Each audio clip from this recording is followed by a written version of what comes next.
Beyond the Browser is the ultimate podcast for local business owners and marketing professionals. Hosted by Jeff Christofferson, founder of smartwebpros.com, we explore the world of local business success and innovative marketing strategies. Welcome to Beyond the Browser, the podcast by smartwebpros.com, where we dive into how real businesses are growing in this digital age. I'm your host, Jeff Christofferson, and today is a special one. We're recording live in the studio with my first in-person guest, Tony Brooks, owner of Best Franchises to Own, and he's a certified advanced franchise consultant. We'll be talking about what it takes to help people become franchise owners and how the internet plays a role in making that happen. Let's jump in. Okay. So, Tony, you're an advanced franchise consultant. So I have to ask, what's the difference between an advanced franchise consultant and just a regular franchise consultant? It's just a matter of experience where in advanced you're working more with resales or you're selling already established franchises. Oh. So knowing how to read the profit sheets and what to look for when you're buying one that's already established. The majority of the work I still do is helping people buy a new one, but that's a level that there's a lot of people that have franchises that are looking to retire, and you have to be able to evaluate the profit loss and finding the right person to take that over. Oh, okay. And finding the right person then, what is the right person, or what's an ideal type of person for a franchise? Most of the people that are looking to get into business for themselves, get into a franchise, are either out of the corporate world where they no longer want to work 80 to 100 hours a week. That was what drove me in 2004 to buy my first franchise. Also being military or getting out of the military. And I'm in the military, so the discipline that you get in the military is great for franchise owners. Mm-hmm. And franchises allow you a step-by-step procedure on how to build your business, right? And then there's other people that, the kids are gone and they want to build. They can build it on the side. They can build a smaller one, or they can go all in and build a legacy franchise that will help support them and their families for years to come. So you sell franchises to people. How do you find the right franchise, the right match for people? Well, I don't sell franchises per se. Like a real estate agent, I'm just the person that introduces them to the right franchise. And it all comes down to how much money you want to spend. What's your passion? Do you like home services, like painting? And so there's different painting franchises. The key is to find something that they enjoy doing or think they enjoy, but there's also just different ones out there. But it's about how much money you want to spend. What's your safety? Right? What do you think is your safety mode of where you want to, or how much you want to spend? Mm-hmm. And what's your credit score for getting the money? I mean, to buy a McDonald's is different than buying a Molly-Maid. Right. So it's finding out where you fit in that spectrum, and then we usually find 4 or 5 different franchises to start off. It's a search that you can take. Like I just did a sale just before Christmas, and I was working with them for 2.5 years. Do people normally know what type of franchise they want, or do they often just come to you and say, look, I know I want a franchise for whatever reason, maybe because I want to buy something that I don't have to work too hard on marketing and, structure is already there. But I don't know what franchise I want. Please help me. That's the key, is to go into the industry. We see franchises all the time, from Tim Hortons to McDonald's, and everyone equates franchises with big businesses. Yeah. But there's a lot of small ones. Right? There's over 1,400 different ones that you can get into. So it's a matter of finding, again, what's your sweet spot of what interests you. Yeah. Because you really want to find something that you can jump into that when business is tough, as we all know it gets, that you have the passion to get up in the morning and do it. So why would a person choose to buy a franchise as opposed to, hey, I could do this all myself. I just come up with my own brand. What's the advantage? Well, the stats show that 80% of franchises are still in business after 5 years, right? And small businesses have a higher failure rate. I think it's like 96% or something like that. Yeah, because there's just so many things when you're in business, as you well know. The franchise just gives you that step-by-step procedure. They have the support. They've made the mistakes. And when you buy a franchise, you're buying someone else's playbook. But they've already made the mistakes, so you don't, right? And they do have the background support in social media and accounting and the whole way of running a business and how you should look at it. That's where franchises are key. Right. So when you hook someone up with a franchise, then do you sort of follow along and see how they're doing? Yeah. Oh, definitely. When we introduce, because I'll generally present 4 to 6 franchises to someone once we narrow down sort of what they're looking for. And we'll get them to pick 2 to introduce with no obligation, introduce them to the franchisor. And that way they learn their process. But at the end of the day, it still comes down to, do I like these people and do I want to work with these people? And that's the factor of when you buy something, that you're going to want to work with those people in your business, and they'll give you the support that you need. And so then if you follow along and they have all this structure that's with them, I assume that has a lot to do with the success rate of these franchises. But for you, in your experience, what would be the biggest client success story that you have in your experience helping people? Well, it doesn't have to necessarily be big like a McDonald's. Right. I have a couple that they're opening an IV clinic, and they are over the moon that we found them. We had looked through about 6 or 7 different types, and IV clinics are a big healthcare thing in the U.S. Not so much up here because it's different regulations down there, but they see themselves. Everyone wants to get healthy. They just love the people, the franchisors, and the franchisors were ex-military as well. So it was just a fit. So then, even these small, lesser-known franchises, they can experience great success, just like, well, I don't know if it's equal to the big franchises that you were comparing, like McDonald's and all that. Maybe the success is not quite there, but they can still experience great success anyway. Oh, yeah, but do you measure success by money or by size? Right, and that's the thing, is you might start off just like I know a gentleman with a painting brand, right? And he started off with 1, and he now has 3 franchises. I see. Right? So whenever you're buying a franchise, you have to look at the scalability.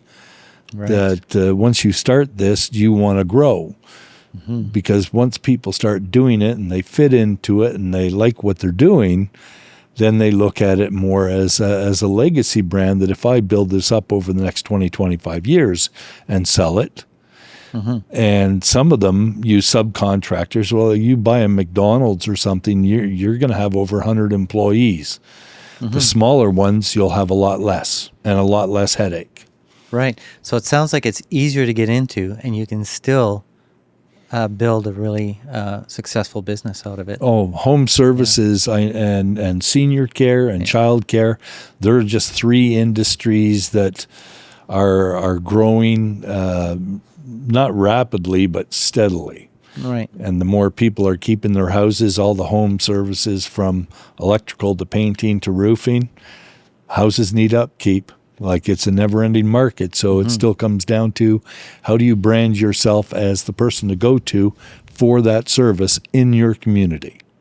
Right, and how can you hit the ground running? which is hard because I started my business. I didn't have a franchise, and I probably lost $50,000 in my first year. I just lost money. I worked a whole year, didn't make any money. Yeah, and that's the thing when you start your own. The other thing about starting a franchise is they'll want you to have a business plan. Yeah. Right, and a lot of people start a business without a business plan, which is amazing. Right. But it is a necessary. And that's a lot of work, a business plan. Yeah. And it's tedious and boring. And you work. should do it every 5 years. Yeah, I know. And they have they have these ready for you. No, they have templates for you. Templates, okay. Right, well, and a lot of the research, franchisors will research your town, your city, and how you fit in and who's the competition. Right, and these are presumably professionals. This is what they do for a living, is they make business plans. Yes. So they're going to make you a good business plan. Yeah, and it's a matter. So normally when you start, you go to their places of business for 1 or 2 weeks for training. Yeah. Right. They immerse you in everything. Right. Right. So that's the key with a franchise is the franchisor is training you to be ready. Mm. So you as an advanced franchise consultant, where do you get your leads from? There's different lead sources out there, like Facebook, LinkedIn, and there's companies that just advertise franchises. Mm-hmm. And that's what got me on to Best Franchises to Own, is to do my own leads, because the leads that I was getting, although I've made some good sales from some good companies, I've also tried other companies. Mm-hmm. And people are just, they're out there and they're dreaming, and they just click on, this looks cool, this looks cool. But the serious ones, they're the ones that actually have the money and the desire to succeed. Right. And you'll get a lot of tire kickers, same as everything. The key is you got to go through them all, and you got to talk to everybody. Right. And full disclosure, you're a client of ours, Smart Web Pros. We manage your website. And how have we been doing to help you get some leads? Oh, it's been great. From the first company that I had do it, we've cleaned it all up. Yeah. Right. And I mean, finding out what some of the things they did wrong. So working with your guys and you has been educational to me. But I also think that we're on the right track, and we just keep building, and we're getting, and I'm even getting false leads. Right. Right. Like out of 3 I got yesterday, only 1's valid. Right. But I'm not paying $50 to $60 or $100 US a lead. Right. Yeah. Which is way more expensive. This is natural. Yeah. Yeah. Well, this is, and like I said, it's been great working with you and educational. So what makes Smart Web Pros different from other web design and SEO companies? Oh, yeah. So I get that question a lot, and the answer is simply we really do the work. And when we develop a site, for everyone, we develop a site with search engine optimization in mind. And we have a team of graphic artists and web developers. Myself, I'm really not a web developer, but my background is network engineering. So we put it on a robust backbone where we can. Your website is well hosted and nice and fast. Because the faster a website is, the better it performs. So I would say that what makes us different is we actually do the work, and we're more of a conventional type of business where, as you know, you can call us, right, and we actually answer the phone, right? And if we're building your website, we won't stop building the website until you're 100% happy. And we don't increase the price of our website. We stand by our what we quote, and we just build that website until you're 100% happy. Once you're 100% happy, then we continue to work on it. As you know, I don't know how many pages have we built for you. I mean, I think I don't know. It's been a lot because I come up with different ideas, Yep. but yeah, we have no problem checking it out. But because we're doing, you're doing the SEO and all that stuff for me, is we're finding out what the response is. Yeah. Right, that's the key, Right. and so. I don't know if I can mention Isaac, but he does pretty good at letting me know. Isaac is our SEO person. Yeah, so he lets me know what is hitting where and how many people are seeing it. So and if you call us, you can actually you can expect that we're going to answer the phone. Yeah, You can expect that we answer every email, and it's more personal, right? And and I'm very happy with the service and the knowledge of your guys. Yeah, like thanks. it's great. Appreciate that. I find that we live in an age now where everything is everyone's trying to be automated. I guess because that is efficient, right? Effectively, you can make a website a lot cheaper if you don't have to talk to anyone, right? You don't answer the phone. you know, these are hours, minutes that sometimes turn to hours where you're talking on a phone where you could have been selling to someone else. And I think that that's the model that people are going for. It's like, well, every minute counts. And for us, it's not that every minute counts to acquire more business and grow, but it's actually to provide the better service. And we hope that providing great service will beget more business by itself, in and of itself. Right? Oh, and I think it will. It's the same as anything. If you do a good job and people talk about you, more people want to use you, because there are substandard companies out there that do take your money, and then you don't really know what they're doing with your website. Right. And which is why we switched to you. Mm-hmm. So when someone hires you for SEO, what's the first step you take? You're asking the second question? Yeah. We're supposed to alternate. Oh, sorry. That's okay. That's okay. All right. I'll ask you two questions after that. Okay. So,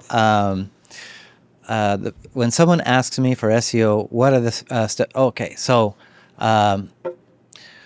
presumably they're already a client, and if they are, a lot of the work is already done. If they're not a client of ours, then we might need to do what's called an SEO setup. So an SEO setup is we have to go through all of your existing pages, make sure that you have all of the basics in place, because it doesn't make sense to add more pages and optimize them and leave your existing pages unoptimized, right? So we have to first look at your pages to see if they're optimized or not. And if they're not, we're going to know that you're going to need an SEO setup. So we're going to tell you, okay, SEO setup standard is usually $1,500. We're going to do an SEO setup, and then after that, we can continue building on your website and increase your rankings and increase the page count and all that stuff.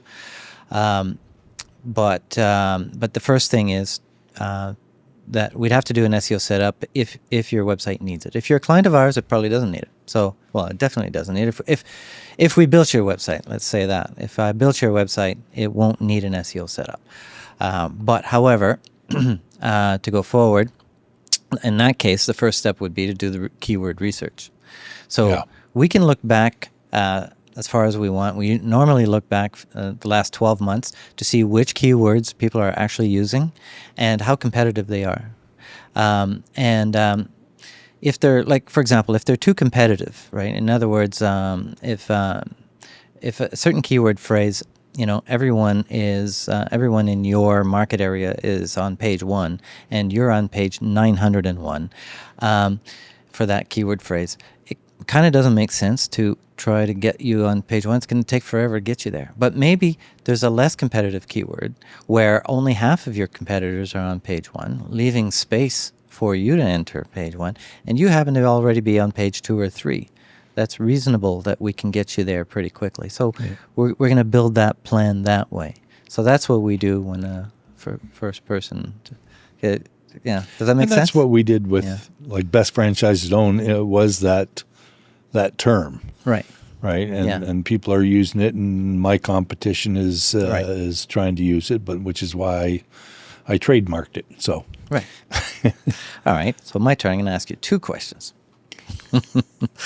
What drew you into franchise consulting?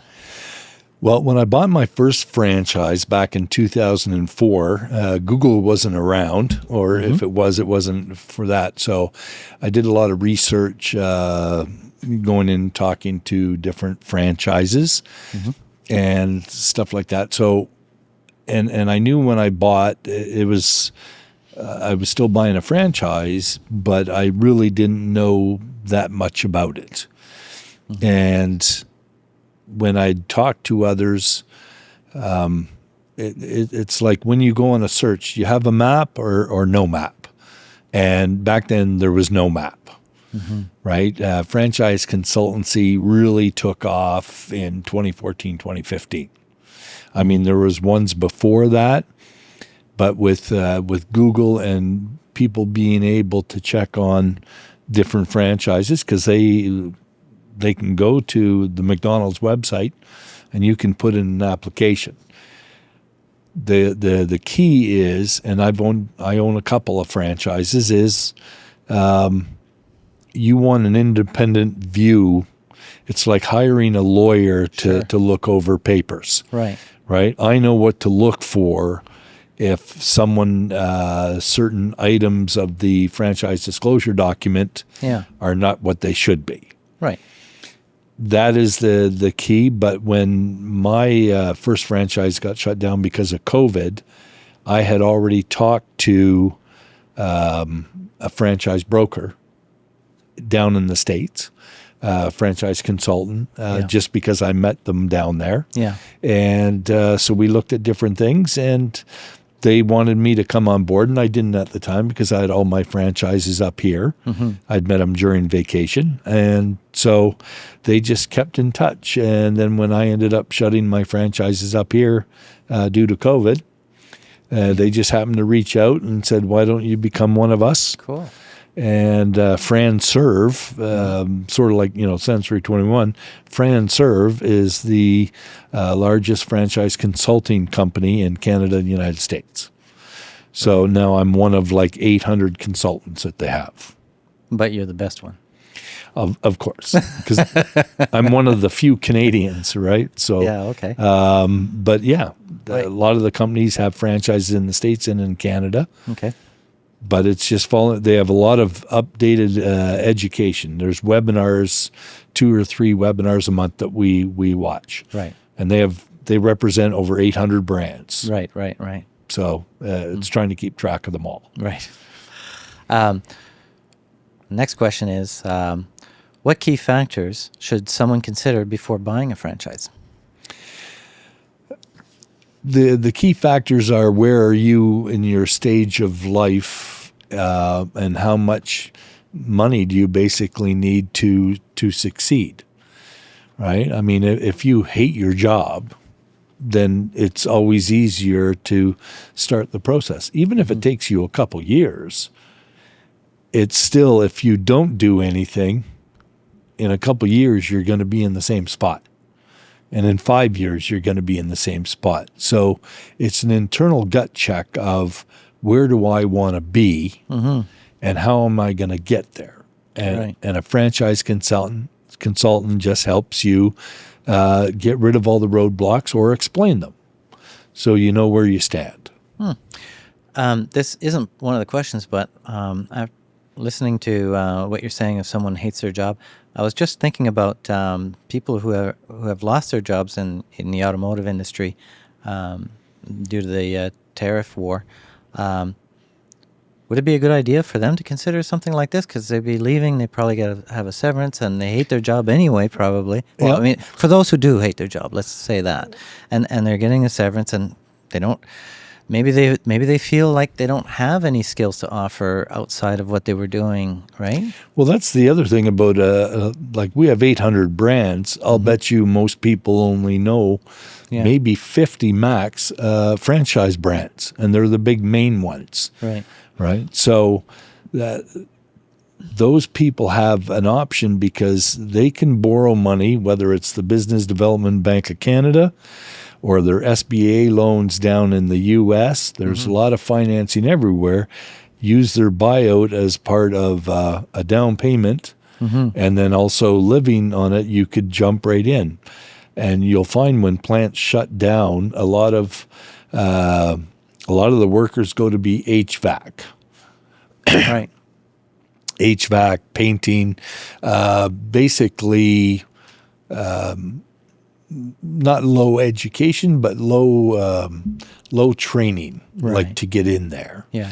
But the problem a lot of them do, and I saw this when Sterling shut down, is they went and took the training, opened up an HVAC company instead of looking at a franchise. Right. So it puts you right behind, because the big thing about franchises is you recognize the name McDonald's.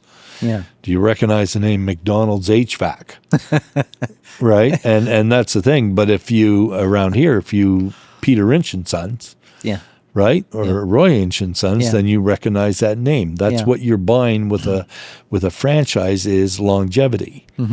Right? The brands that have been around for 50, 60, 70 years, you know right away. So someone says like, oh, I got to put 50 or 60,000 down for a franchise fee and have 200,000 ready to go to borrow for trucks and tools and stuff like that. But that 50 or 60,000 is all the mistakes they've made over the last 60 years. Right. Exactly. And so you don't. That's right. And it makes it a lot easier. I'm thinking back when I started, like I didn't make any money.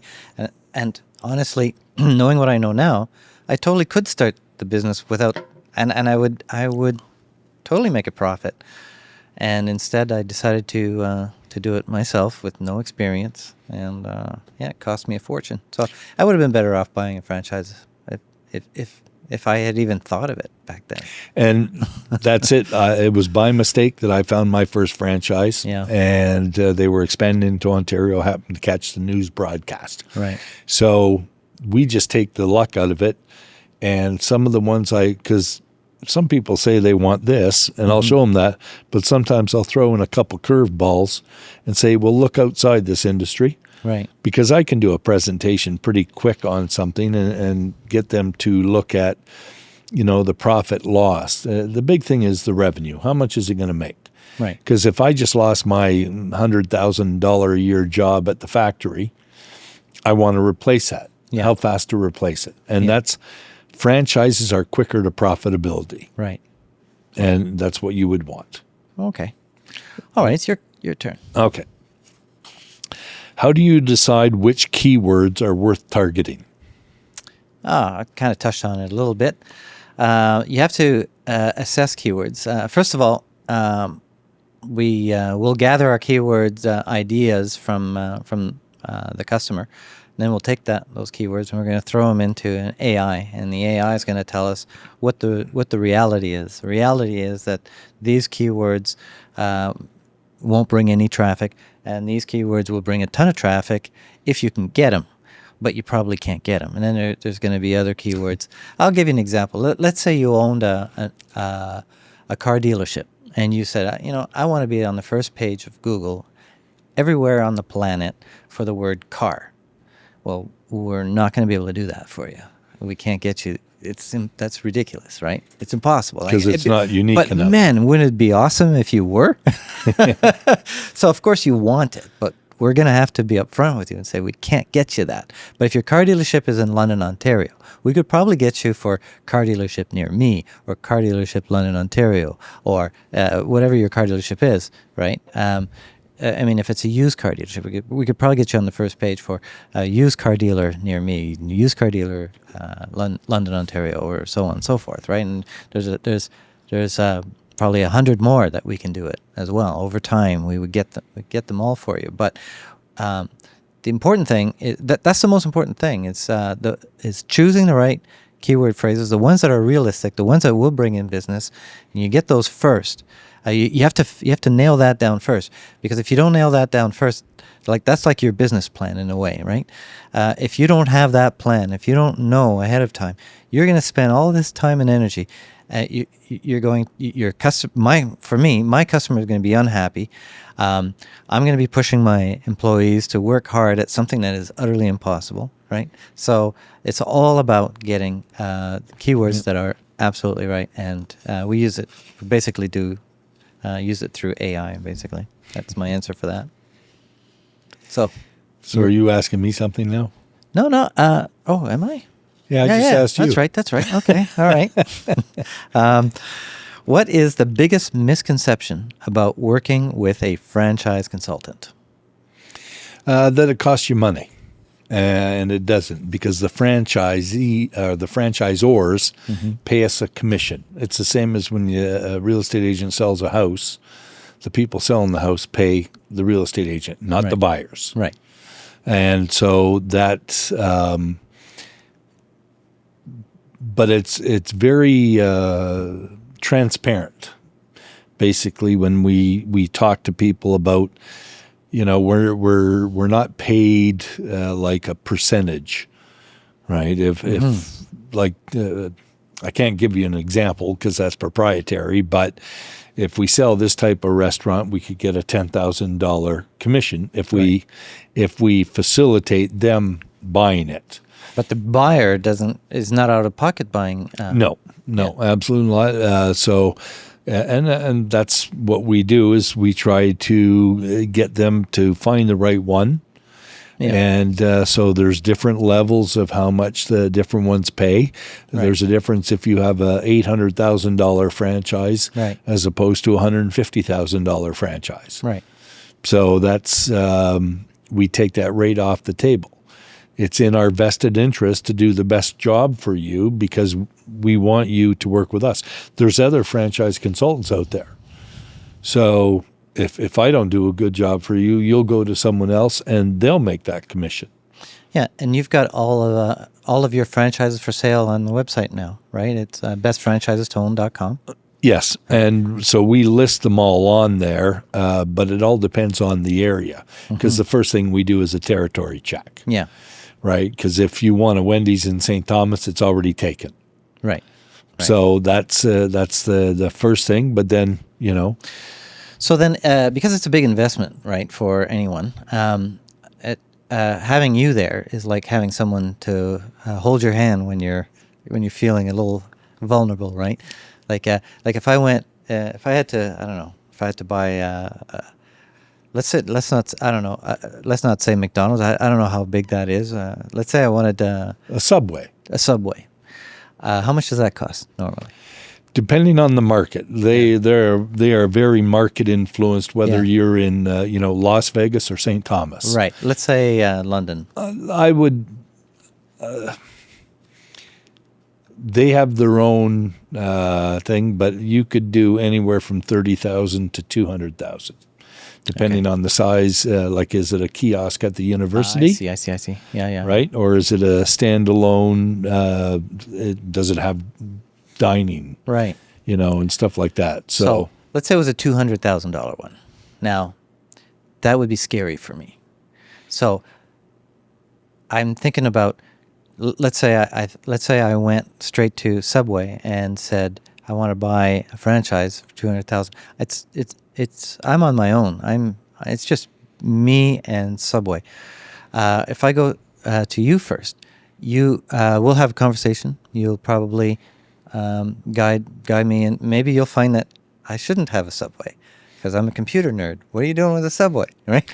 That doesn't hurt though to think differently of what you want. Like a couple of the ones I've sold, they weren't thinking of that. I had one client that was looking for a sauna or IV clinic, and they ended up buying a dog pound. Oh, a dog pound, yeah. So, because they're like, oh. Maybe people learn a little bit about themselves when they're shopping. Yeah, and they didn't even think of it, but pets.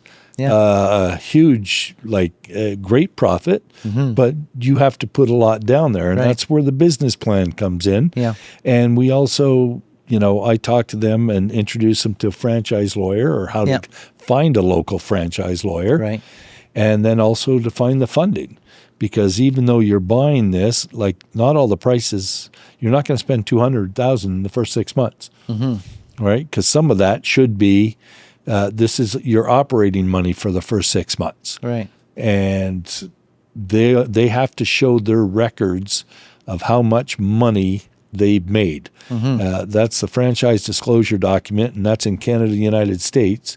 It has to be state or province approved to say, yeah, we made this much money. Yep. These are our expenses, and they have to be checked by the government every year when they launch them. Yeah. So, but they're 200 pages. Right. So you got to know where to look in there to find the good information. So you provide a really good service. Doesn't cost anything. If someone is willing or is truly interested in a franchise, it's a no-brainer, right? They should have. Yeah. Well, I someone mean, help. there a lot of people are scared. I know my wife has a job, Right. and she would never own a business. Right. Some people will. The risk can keep you up at Right. night. Yeah. And you well know that, when you have payroll and you need customers, and then, the government throws something at you. Right. Or there's So a pandemic. you just have to find out. Some people like it and some don't. And then a wife will check on one brand, and then the husband goes, oh, I could see doing that. And so it switches over to that. Yeah. And then she kept her job, and he got the dog pound. Oh, cool. All right, your turn. Okay. Why does it take months to see SEO results? Oh, that's a good question. And it's actually something that I talk about almost every day because I get clients every day asking for SEO. And often it's in the context of I need business right away. And SEO is a really bad idea if you're expecting business right away. It does take a long time. And the reason why is because, first of all, the SEO is about, a lot of it, not everything, but a lot of it is about building pages and optimizing existing pages and stuff like that. These have to get indexed by Google. Google crawls the internet, and that's how they find out where all the pages are. So they'll go to your website, but they're not going to go to your website every 2 minutes. There's a lot of other websites in there. So often it'll take like 8 weeks before they'll even look at your website. Once they look at your website, they might go, oh, look at that. There's schema code in there that says this. Oh, I didn't know about that, right? And it starts to learn about you. And it goes, this is all algorithm, so it's not really the way I'm describing. But if the algorithm was a human, it would be like, what page is? Oh, he's on page 99. What's he doing on page 99? Well, that's an awful far cry from being on page 1. He almost deserves to be on page 1. However, this change was just made, so I don't know if I can really trust it. I'll move him to page 50, right? And then you get moved to page 50. It's still a long cry from page 1, and you have to be on page 1. Do you know why? Because no one goes to page 2. Page 2 is the best place to hide dead bodies. No one ever goes there, right? So Sort of like a train station. So you have to be on page 1, and so if you're on page 99, it's going to take a long time. The algorithm is going by every 8 weeks, right? And it goes, then it's going to be another 8 weeks before it comes back. I go, oh yeah, he's on page 50. I remember this guy, right? Okay, maybe I'll bump him to page 25, right? Yeah, and it keeps going and going. Yeah. But eventually what happens is, because when we're doing SEO, it's not just one keyword phrase. We might be doing like 30 keyword phrases for you or 100 keyword phrases for you. We won't get them all. But even if we got a fraction of those, even if we got 10 or 20, those are 10 or 20 completely different keyword phrases. So on the first page.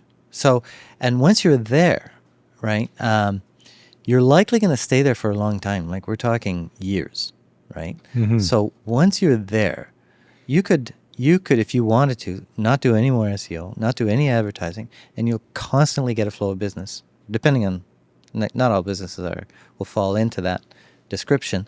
Mine does. So we're on the first page for what we need to be on, and we don't spend any money on advertisement.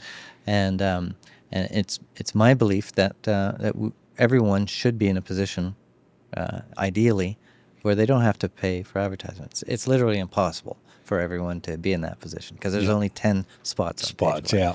But but at least my clients. So it's my turn now, right? Yep. What franchise sectors are growing fastest right now? Senior services, huge, because we are getting older faster, and the big thing is most of the seniors want to stay at home. Yeah. Right. So there's some great senior services franchises. Another one is, like I said, pet care. With the pandemic and everyone buying pets, it's gone crazy. Like I know we have a new dog boarding and grooming place outside of St. Thomas now, and they had to stop taking people in until they expanded because they're already full. Right. Right? Like the one that we were taking our dog to has the next Thursday, Friday, and Saturday booked for the next 2 years. Yeah. So those are the type of industries. IV clinics or alternative health care.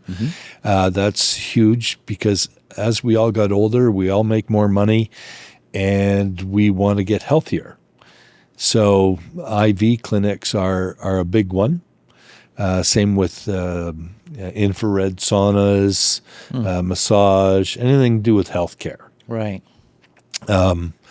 But home services, again, people are fixing up their homes. Right. Right? They're not buying new ones. Right. So there's companies out there that have like 19 brands under their umbrella. Yeah. And it's everything from electrical to plumbing to HVAC to painting. Those are the ones, those are the great ones that you can build yourself a legacy brand. Yeah. And there's some of those brands in London. They've been around here for years. Oh, okay. So those are the three that I really like. There is child care and tutoring and stuff like that because more and more people want to give their kid the edge. Yep. But for the most part, like senior services is huge. And the pets, right? And the pets, yeah. So thankfully, I'm not in the senior age. You're getting yet. there, though. You first, but for the pets, I can say that the groomer who does my dog, she's got on her greeting that if you're not an existing client, we're sorry, but we're not accepting new clients. That's how busy it is. So absolutely, I can see that. And you have to be good at what you do. Yeah. Right? Because we tried another groomer because we couldn't get into the one, and they did not do anywhere near as good as job as the one. So now we're back with that one. So then buying a franchise then, do they normally provide the training and stuff so that you become good at it? Or Yes. you learn to become? Yeah. And a lot of them help with the staffing. Yeah. Right? They help you hire and where to put your ad and stuff like that. And that's another big like staffing agencies. Yeah. Right? They make very good money. Yeah. But they are more labor intensive. Mm-hmm. But most franchises will do the training, and you have 2 weeks. And like one franchise I just bought like the last May, it's ongoing training all the time. Right. So besides doing best franchises to own, I do that as well. And they offer a ton of support. Mm-hmm. Right. And give you social media hints. And I'm not a social media mogul, which is why you guys do it. There you go. I should franchise my business. That's what I should do. Okay, it's your turn. How do you measure success? Oh, well, at the end of the day, a successful SEO campaign will get you to a point where where you're making a profit. You got a return on investment. And like I said, at first, don't expect it in the short run. There are other things we could do, though, in the short run, right? I can still do Google Ads, which we've done for you, email marketing. We can do social media stuff. which can, if it's done in conjunction with each other, you can get direct short-term results. But at the end of the day, though, and the end of the day being in the field of SEO, anyway, strictly SEO, which is not digital advertisement, the end of the day being in about a year or so, you should be able to sustain your business without any more marketing. Not that you shouldn't do marketing, but that if you wanted to, you could, right? You could just say, look, I'm not going to do any more advertising, and I'm getting enough business just through my website being on the first page of Google. I don't have to do any advertising. In fact, that's the biggest compliment that I ever get, and I do get those. I don't know if you remember Assad from Armor Shield Roofing, Yes. but he said he just completely canceled all his advertisement.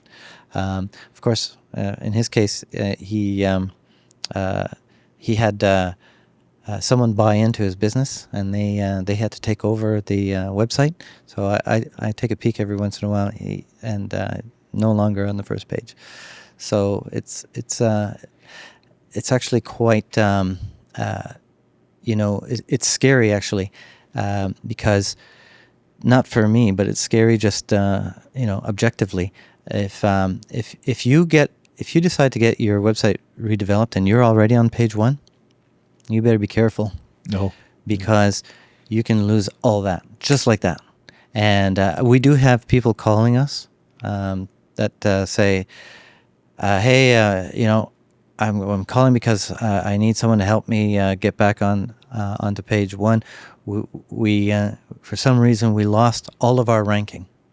We were there, and they're very upset at their web people. And then I always ask, did you just get your website redone? And usually the answer is, yeah. How did you know? Well, because that's what happens. If you get your website redone, and if it's not redone properly, you're going to lose everything. Like, chances are you'll lose everything if it's not done properly. It can be done properly. And the proper way is to maintain the existing pages, like the existing URLs, right? The same pages and everything. Or at least do 301 redirects, at least. And there's different ways of doing those, and some ways are better than others. And anyway, yeah, that would be scary.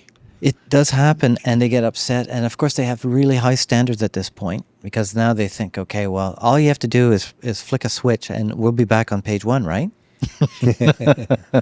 No, you're not. Not anymore. You got a new website. It's been more than 8 weeks.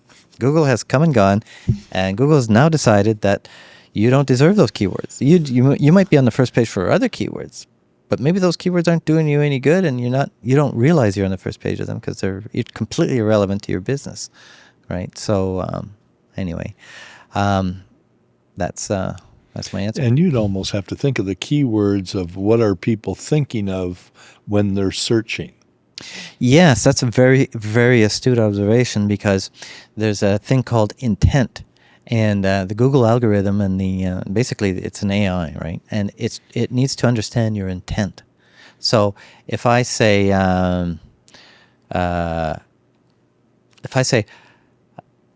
painting franchise, London, Ontario, okay, then what's my intent? It's a little foggy. Is his intent is he looking for someone to paint his house? Is he looking to buy a franchise? Mm-hmm. Is he looking for the different franchises that exist just academically because he wants to know, right? But then on the other hand, if I say painting franchise for sale, well, it's pretty clear what my intent is. Then they ought to direct it to your website. So we look for those, right? And that's another example of how we can choose keyword phrases that are not only bring you traffic, but they're high quality traffic that are more likely to bring you leads. And not only that, but they're easier to get. Maybe probably no one else in London is even trying to get that. So let's get it. Right? And that's what we did for you, but not just for London. We did it for like a whole bunch of cities and states all over the United States and everything. And that's our strategy. Yeah, and there was a couple states that was page 1 for senior services, and got leads in there. Yeah. So, like, this has been educational for me as far as seeing how the SEO and the Google ads work together. And so, now we just got to get on everybody's page one. Yeah, we just have to keep doing it, and we're not going to get them all, but we'll get a good chunk of them. And over time, eventually, once you're on that first page, it's pretty hard you become difficult to move. Yeah, especially with the words, right? Yeah. As franchises own, so. Yeah, mind you, it's not impossible to move you. That's how we get you there. We bump someone else out, right? Yeah. But it's not impossible. But it's pretty tough, though. It's like what do you call it? Dethroning a judge, right? It's almost impossible, right? Yeah. So, okay, my turn. Yep. How do you stay current on what's trending in franchising? Well, there's different industry magazines. FranServe has Franchise Dictionary magazine. They do stories. There's different ones like Franchise Ventures, Franchise Direct. They both do analysis of what the trends are, what people are looking for, or how many people are even looking. Like especially in the U.S. with all the election and everything like that, because that creates uncertainty. And same as up here, it's uncertain, and people don't want to buy a business if they don't know if they're going to make the money to buy a business. Yeah. So, but what I say to people is, hey, just be prepared, right? Yeah. Just look at this stuff. There's no obligation. This is just a learning process. And like I said, I've worked with a couple, like I'm working with one lady right now, and I've been working with her for a year in Alabama. Right? So there's different people in Ontario that I'm working with, and now they're waiting until the election is done. Right. So that's the way it is. I think we only have time for one more question because it's almost an hour now. Is it already? Yeah, I know. Okay. I know, Do you want me to ask you then? Too much fun. Yeah, it's your turn. Yeah. If the budget is tight, what should they prioritize first? If the budget is tight. So if the budget is tight, well, the first thing is I would have to understand why the budget's tight. Because the thing about basically marketing in general is that you spend money on marketing endeavors in order to make more money than what you're spending. So if I say, let's say I say, it's going to cost you $4,000. Let's say to build a website. It's going to cost $4,000 to build a website, and you go, oh man, I only have a budget for $2,000. Well, do you have a budget for $2,000 because that's all you really have, or do you have a budget for $2,000 just because that's an abstract number you came up with, and you don't want to spend more than $2,000? Because if I tell you that $4,000 website is probably going to make you $20,000, the question is, can you afford not to buy the website? Can you afford not to build the website? Like, that's a $16,000 loss if you don't do it, right? So that's the first thing. But if the budget is low for some other reason that is more legitimate than that, then I would say that first thing is you should have a presence on the internet, and you can have a low budget presence. Like we build 5-page websites for under $1,000 all the time, right? So that doesn't cost much, and you're there. Now you look professional because we're going to make sure it looks professional. So you look professional, easy to sell yourself that way, and then when you go to meetings and stuff, you got business cards, you got your website listed there. You can have brochures that you pass out or whatever you want to do to keep the cost low, but at least have that website. Yeah, because that website means that you're legit. I don't hire anyone to come into my house to fix anything in my house if they don't have a website, right? Yeah, those days are gone. Yeah, I just don't do it because, if you're not serious enough to have a website, then it's like not having a business card. Yeah, it's like not having a business card. Yeah. Yeah, and that's like a website is like an electronic brochure. You don't even need a brochure as long as you have a business card that has your website, maybe a QR code to go directly there. And people expect it. Yep. So, all right. So just to wrap it up, Tony's business is to help you find the right franchise for yourself. The best franchises to own is the best franchise to own for you, right? It's not necessarily the best franchise overall, but for you, it's the best franchise. Check him out on bestfranchisestown.com. And if you can't remember that, then go to smartwebpros.com, and he's right there in our portfolio, and you'll find him there. And is there anything final words you want to say about your business that we might have missed? Well, we all want to find the best of everything for ourselves. So just best franchise to own is best franchise to own in Ontario, in senior care. That's why we picked the word, because that's the way people think. What are the best franchises to own? That's right. So, and they're those are keywords. Yes. Yeah. And we helped you choose that because of the research that we did. And just reach out. We have forms on our website, and you can send us emails, fill out the forms. There's quizzes, a whole bunch of information for you. Okay, and for those who want to know more about what changes we made to Tony's website in order to get him ranked all over North America, and how we got the results, the performance leads that he's getting, and to know how your SEO is working, please join us on our YouTube channel. I'll be publishing that soon.